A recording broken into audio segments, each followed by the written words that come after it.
Hi everybody, Jesse here with another Watt deck list for you. This is probably the final version of the deck. Sorry for the proxies here, I'll explain what they are in a second. This is probably the final version of the deck. I had to change it quite a lot after extensive playtesting against the meta and just a bunch of different decks, and what works and what doesn't, and I'll explain why these critical changes are totally necessary in my experience so far. So I like to call this Aggro Watt Burn, and here we go. So we start off with the 3 Cobras, because you need them. Photon Shockwave brought these amazing searchers. You must have them, get them as soon as possible. Beater of the deck, Giraffe, needs to come out as soon as possible also to start beating down your opponent. 3 Dragonflies, they're recruiters, you need to run 3, so those 9 are your engine. And then the 1 tuner Watt box. Now, I know in my I made a video about how terrible the Watt tuners are, and they are still terrible. But here's the thing about having a Watt tuner is that, if you'll notice, I took out the Veilers, and I'll explain why in a second, but the Veilers needed to go, and I needed a tuner, and at first I was using Blackwing Gale the Whirlwind, but the problem with Gale is that I couldn't search it. So in order for me to synchro out of shenanigans, I have to be able to get my tuner, and so I have to search for him via Dragonfly and Cobra, and so it was really necessary for me to have a Watt tuner because of the fact that I can search for it. And I like Watt Fox just because at least if he's destroyed, at least it kind of slows my opponent for the turn at a minimum. And I got 2 because, in my opinion, the level 6 synchros are the best to counter against your opponent without minimal damage to yourself. Like Black Rose does blow up the field, but I do lose like my cards if I need them, and I have a lot of continuous stuff, as you'll see in a second. And then I'll show you the extra deck, which is why I decided to go for the level 2. So I needed the Watt tuner simply because I can search for it. That's the only reason he's in here. And I have to have a tuner to synchro out of stuff, and you can't not have a tuner, so. And that's it. I only run 10 of the Watt monsters. I had to take out Pheasant because, although he's really good and he owns Exceeds, I don't really worry about Zenmain because I can attack over him. And I needed to lower the monster count as much as I could, and Pheasant was just the most expendable one, unfortunately. So here we move on to tech monsters. 1 Sangan because he searches the entire deck. He's a boss in this deck. 2 Phosphodina Pachycephalo. After playtesting, I had to think, like, how do I stop Hyperion and the 4 Fairy Christia and Dark Armed and Synchros, and Phosphodina is pretty much the only thing that I can use since there's no oppression to get rid of special summons. And I have enough protection that I can be able to protect Phosphodina. But yeah, he's a boss. He needs to be main decked. I replaced him with Veilers, basically. The problem with Veilers was, although it stops big plays like Trishula Black Rose, the beater will still beat me down. So I have a Veiler and I stop the big play, but if I don't have Threatening or Messenger, I still get smacked in the face.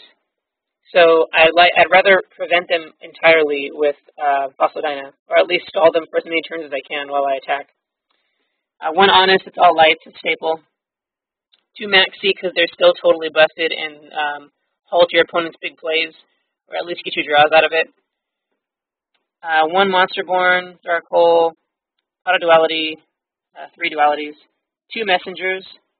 They're still, I tried taking them out to have, like, the smallest amount of situational cards that could be popped by Hyperion and stuff. But the Messengers are just too necessary. I mean, if anything, they're fodder for MSTs and magnets, but they've got to be in there, because if they don't have the Hyperion and the MSTs, it stalls them for as long as I can until they get them, and sometimes this can win you the game simply because they can't get rid of it. And it's an okay top deck if they can't destroy it. So these 2 proxies are Smashing Grounds. I don't own Smashing Grounds, and I just really wanted to make the video really bad. So these are Smashing Grounds. Smashing Grounds are very necessary because if I have big beaters that I want to get rid of, or like Thunder Kings, and I can't kill a Thunder King, obviously, without Honest or something, I need to get rid of it, and Smashing Ground facilitates that for me by just killing the monster that I have to worry about. So Smashing Grounds, in my opinion, are very necessary in Watts. So yeah, those are the spells.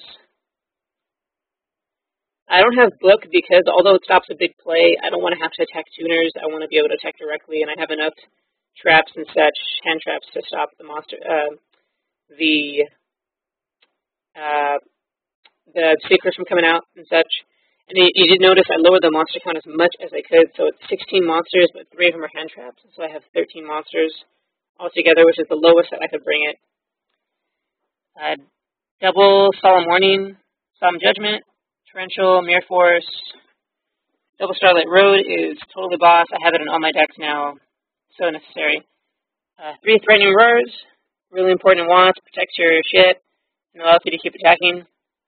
Double Magic Cylinder, because even though it's situational, getting a 2700 attack to the face, or 17, or stopping your opponent from attacking you, while getting damage at the same time is necessary. You just got to get damage in ASAP. I did take out Ceasefire, though, because I wound up not liking it. It doesn't do enough damage. It's only really good for late game. And even though it is chainable, I'd rather draw one of these better protection cards. And one of them that I included is 2 Fiendish Chains, because it stops big plays as well as stopping the monster from attacking me. So that's also really necessary, I feel. And it stops Thunder King for as long as I can. And of course, the 1-tick Walk Cancel, because I still really like it. So that's the deck. Like I said, Veilers had to go because they still leave the monster there, which is kind of a problem, and that's why I have Smashings in, and the Fiendish Chains to stop them from attacking me, and the Dynas to stop the big beaters from coming out. And again, I had to throw in the 1 tuner because I have to be able to synchro out of stuff and search for him. I usually search for him as fast as possible because he's not a very good top deck. So then now we'll move on to, let's go to the extra deck. So extra deck, pretty much every synchro for every situation, like I said before, and these synchros, the level 6s, are, I feel, the really strong synchros. We have Armory Arm, Capacitor, Iron Chain, Dynamite, double Watt Chimera, because you know what? If you get Watt Chimera out and your opponent does not have an answer for it that turn, it's either going to take them a while, or they're going to have to set and summon everything, or you just get game because they can't get out of it. So you know what? I like the Watt Chimera. I haven't tested it too much, but hey, you know what? It's a theory, and if I have like a Messenger and a Cylinder or a Starlight Road or something, hey, you know what? That might be amazing. So we're going to try it out. Orient Dragon, Bionic, Double Stardust. I could still make Trishula's, but it's kind of a lot harder. Gachi, Steel Swarm Roach, and Double Utopia, because it's very necessary. So that's what the extra deck is, and I feel like these synchros are the strongest. You know, Brio, Guyanite, Iron Chain, Orient are really strong synchros, and I like the attack directly Yada effect, kind of the Watt Chimeras, so I went double those guys. Side deck. Still the 1 Watt Squirrel for Monarchs and tuners and such. I still like the 1-tech Meteon because he's a boss. 3-Dimensional Fissure because it's very strong in the meta right now. 3 MSTs for skill drains and decrease. Double Leech in the Light. The Agent matchup was pretty difficult. If they got Hyperion out, it just kept popping on my crap every turn, and Leech in the Light pretty much wins me the game if I get it. If I have 2 monsters and they have Hyperion, if I've already been poking for 1 or 2 turns, I win. Because I get Hyperion's attack and attack for like 6,000 damage, and that's pretty much game. So Leech in the Light is very strong in this deck against agents because of the fact that you can attack directly. 1 macro because I still like to be able to chain the removal. Double Blackhorn because it's free and it's blasted against plants. And double Chaos Trap Hole for Dark Worlds and agents. I still like the Chaos Trap Hole. So that's the deck. It's been testing a lot better because the biggest problem, which I was consulting on my channel about and got a video response from Yu-Gi-Oh! Musketeer, is drawing too many Watt monsters sucks really bad. I mean, it really hurts. So this build, I draw less monsters. I can synchro out of things by searching for the tuner, which I know sucks. I hate the Watt tuners. But hey, you know what? I need to get it.